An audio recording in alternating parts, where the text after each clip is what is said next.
Hello. I ended my last session speculating on how and why objects end up in the ground and about the role of the historian and the archaeologist in deciding which is the most plausible explanation. It can be problematic. These are the possibilities. By far the majority of finds are items that have been thrown away, things like broken pottery. There's no refuse collection in the past. So what did people do with their rubbish? Well, they might spread it on their fields.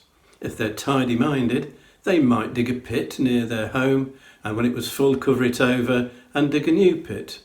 The more casual might simply throw it into the nearest ditch or stream. There's a saying in the business, archaeology is rubbish. And it's true in the sense that what an archaeologist does most of the day is sift through debris from the past. But this so-called rubbish can be extremely valuable. It can tell us a lot about lifestyle, culture, diet, the extent of trade, the way people earn their living, all enabling us to build a better picture of the past. Accidental loss, now that's something we've all experienced. 10p down the back of the sofa, a ring lost weed in the cabbage patch. And the effort that we take to find an object that we've lost will depend on its value to us, monetary value or its sentimental value. And it's exactly the same with people in the past, which is why we find far more low-value items than we find valuable items. It doesn't mean that valuable items don't get lost. They do occasionally turn up. Recently, a gold coin was found in the bottom of a medieval cesspit, and despite its value, pretty clearly the owner had decided it wasn't worth the trouble of retrieval. In an earlier session, I mentioned the Earl of Lancaster losing his war chest, crossing the River Dove in a hurry, fleeing from a pursuing army led by King Edward II. King John supposedly lost his treasure in the Wash, and I do mean that bit of coastline between Norfolk and Lincolnshire. I don't mean he lost it doing his laundry. We can make a good case for accidental loss with the Buntingford Figurine. Now this was found near Buntingford in Hertfordshire. It's a figure of this rather serious looking bearded man in a hooded belted tunic down to his feet. And it's about just under 2 inches high. It's made of silver gilt. Now, part of the figure's left hand and arm are missing, and he was grasping something in his right hand, and that's also been broken off. If we'd had that, we might have had a clue as to who this man represents. But he's most likely a saint or an Old Testament prophet, and he's come from the top of a shrine or casket. You can see where he had been fixed to something by his feet and a little loop on his back. We can also make a very strong case for accidental loss with the Midland Jewel. This was found near Middleham Castle in Yorkshire, and it's a lozenge-shaped pendant from a necklace.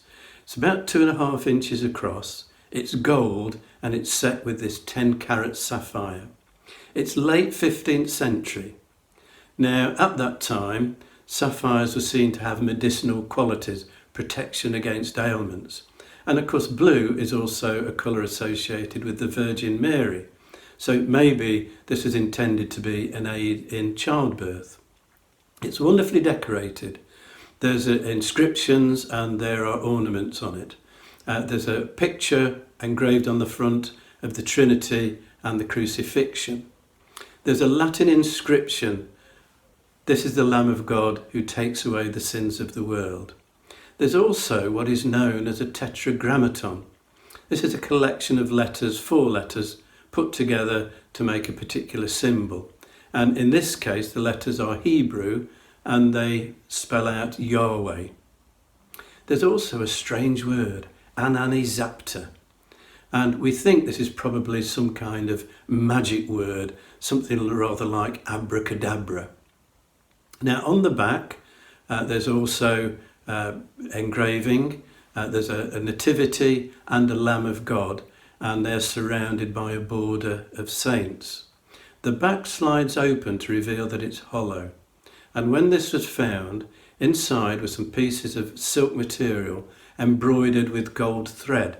So this had held perhaps a little bit of holy cloth and was also acting as a reliquary. Now it was found in the 1980s by a metal detectorist, a man called Ted Seaton. This is before the Treasure Act, and it was sold at Sotheby's for £1.4 million. It was sold to a foreign buyer, and the export licence was refused to give time for funds to be raised. Now it took a little while and it was a real team effort, but eventually the money was raised, by which time the price had gone up too, and the price paid for it eventually was £2.5 million. The jewel is now in York Museum, but if you go to Middleham Castle you can see a replica. Now who would have worn a jewel like this? Somebody of extreme importance. Now given the location near Middleham Castle, I think we have three candidates. This jewel belonged to either Anne Neville, the wife of Richard III, or to Cecily Neville, Richard III's mother, or to Anne Beauchamp, the widow of the Earl of Warwick, Richard III's mother-in-law. There are three candidates. Now, as I say, items thrown away, the majority of finds, we also get accidental loss. They're the most common reasons. But the final category of items are items that were deliberately buried, either for safekeeping, a little hidey hole to retrieve later, or perhaps to use as a kind of bank to make deposits and have withdrawals as necessary, or intended to be permanently buried. So items like grave goods. But deciding between these can be quite tricky. With some objects buried and also deposited in water, we can be reasonably sure that the motive was ritual, that these were votive offerings. And this is a topic I'm going to return to in our next session. If you've enjoyed this video, hit the like and subscribe buttons and click the notification bell to be informed when the next video is published.